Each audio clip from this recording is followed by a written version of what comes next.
अस्सलाम वालेकुम दोस्तों, मैं हूं अब्दुल हसीब और आप इस वक्त मेरे साथ हैं ग्रीनोग्राफी चैनल पर। दोस्तों, आज हम मनी प्लांट के बारे में बात करेंगे, इसकी इरिगेशन के बारे में, इसकी प्रोपेगेशन, इसके लिए ज़मीन और इसके लिए फर्टिलाइज़र वगैरह, ये सारी हम बातें करेंगे आज की इस वीडियो में। तो चलिए शुरू करते हैं दोस्तों। सबसे पहले पौधे के लिए जो मेन चीज़ होती है वो होती है पौधे के लिए मट्टी या ज़मीन जिसे हम कहते हैं। तो दोस्तों, मनी प्लांट के लिए जो ज़मीन या जो मिट्टी बेहतर होती है वो आप इसमें कोई सी भी मिट्टी यूज़ कर सकते हैं। बस आपने सिर्फ ये ध्यान रखना है कि इसके लिए जो मिट्टी हो वो क्लेई टाइप जो साइल होती है, मतलब जिसको उर्दू में हम चिकनी मिट्टी कहते हैं, वो मिट्टी बिल्कुल नहीं होनी चाहिए। क्योंकि चिकनी मिट्टी जो है वो उसमें जड़ें जो हैं, उसकी जड़ों की जो पेनिट्रेशन होती है वो इतनी ज़्यादा नहीं होती, जड़ें उसमें आसानी से नहीं गुजर सकती, तो उससे फिर पौधे की ग्रोथ पे बहुत ज़्यादा असर पड़ता है। इसके अलावा इसमें भालू मिट्टी जो होती है, जो नहरों से हम या दरियाओं से उठाते हैं, वो वाली मिट्टी आप यूज़ कर सकते हैं। सैंडी साइल भी यूज़ कर सकते हैं। ये तो हो गई मिट्टी। अब आते हैं इसकी पानी के बारे में। इसमें जो पानी यूज़ होता है वो इतना ज़्यादा हमें यूज़ नहीं करना चाहिए। अब ये जो मेरा गमला है, इसमें अगर आप देखें तो ये पानी की मिकदार थोड़ी ज़्यादा है। ये असल में बारिश की वजह है, क्योंकि बारिश जब हुई थी तो इसलिए पानी जो है गमले में ज़्यादा आ गया था।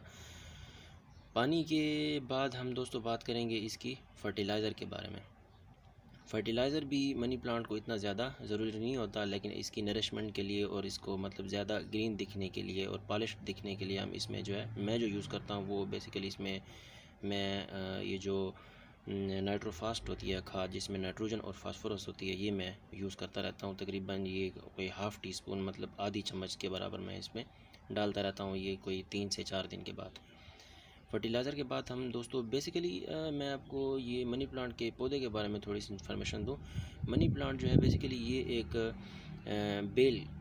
बेल इसे हम कह सकते हैं, क्योंकि अगर और ये ऐसी बेल है कि अगर इसके साथ किसी दरख्त के तने की ख़ास कर जो ये खजूर का दरख्त होता है, अगर इसके साथ इसका अटैचमेंट इस पौधे के अगर हो जाए तो इसके पत्ते जो है, इनकी जो बढ़ोतरी होती है या पत्तों का जो साइज़ होता है वो बहुत बड़ा और अच्छा हो जाता है।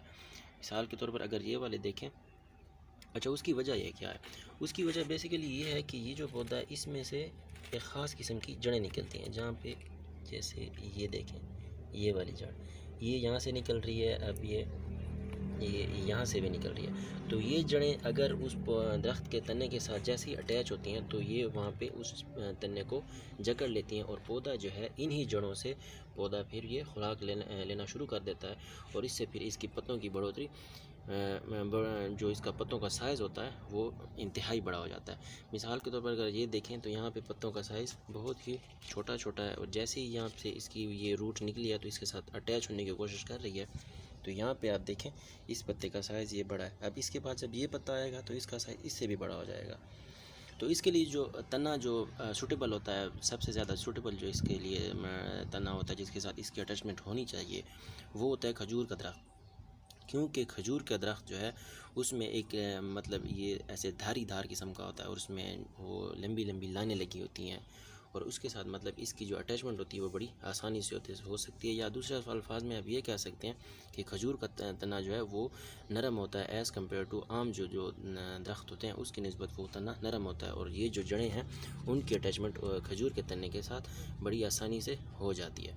तो इसलिए इसके साथ खजूर का तना या उसका एक छोटा सा टुकड़ा लंबा सा अगर उसके साथ अटैचमेंट हो जाए तो ये बड़ा अच्छे तरीके से इसके जो पौधे होते हैं, इसके जो पत्ते होते हैं वो बड़े हो सकते हैं। अब देखिए मैंने यहाँ पे वो क्या कहते हैं, इसके अंदर मैंने लकड़ी डाली हुई है, और ऊपर जो है वही जो कोकोनट का जो वो लेयर होती है, ऊपर जो कोकोनट की लेयर लगी होती है वो मैंने लगाई हुई है, और नीचे इसके मैंने लकड़ी लगाई हुई है, ताकि इसकी जो अटैचमेंट है वो जब ये थोड़ा सा ग्रोथ करेगा, थोड़ा पौधा बड़ा होगा, क्योंकि इसको बड़ा होने में भी टाइम लगता है, तो जैसे बड़ा होगा तो इसके साथ मेरा इरादा है कि मैं इसके साथ वो जो खजूर का दरख्त के जो तना होता है वो इसके साथ अटैच करूँगा।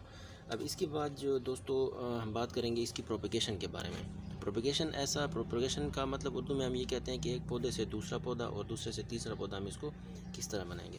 तो वो ये जब मैं नर्सरी से पौधा लाया था तो ये भी उस वक्त बहुत छोटा था, अब थोड़ा इसकी ग्रोथ हो चुकी है, थोड़ा बड़ा हो गया। अब ये इसकी प्रोपेगेशन इस तरह होगी प्रोपेगेशन के, यहाँ से आप इसको काटेंगे कि ये इस वाली जगह से इसको काट के हम दूसरी जगह पे मिसाल के तौर पर यहाँ पे लगा देंगे, तो ये जो यहाँ से इसकी जड़ें निकल रही हैं, इसकी रूट्स निकल रही हैं, जो न्यूली बार्न जिसकी जो रूट्स हैं वो उस ज़मीन में जाकर ये इसका ये इससे फिर नया पौधा बन जाएगा। उम्मीद है दोस्तों आपने इस वीडियो में कुछ ना कुछ ज़रूर सीखा होगा।